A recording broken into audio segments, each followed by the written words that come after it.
This is a recent on-market flip, and I'm going to talk to you about what's working and what's not working about it.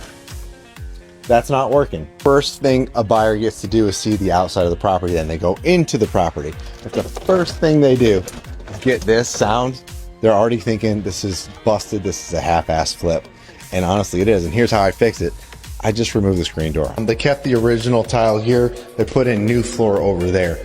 Now, what I think they should have done is just replace the whole thing. And they did a thing that I can't stand these days, these gray floors.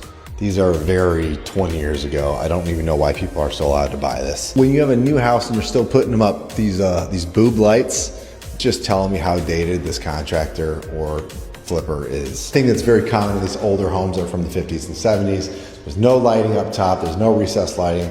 It's a big thing you want to add. And as we keep going through to the dining room, I will say it's actually a really good sized dining room. I think this could have helped sell it, but again, they're using all these very boring neutral colors, and today people don't really want to see boring neutral. They want something that really pops and makes them go, damn, I want that. That's special.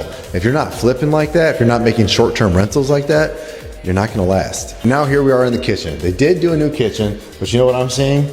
These are very basic cabinets. There's no hardware, and frankly, it just feels kind of empty. Now, some people argue you don't need to add appliances when you're actually doing the rehabs. I think you should, because it makes it look full and intentional. When you don't have that, it still feels like an empty, unusable house. In the bathroom, they took the easy route.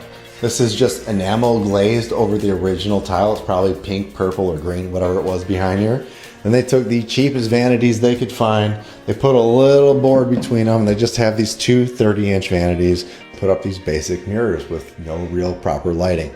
Let me tell you this, if you want to sell to especially the female demographic, you gotta have good lighting and good mirrors. There's no way around it. This is the largest room. This is probably the master primary, whatever you want to call it.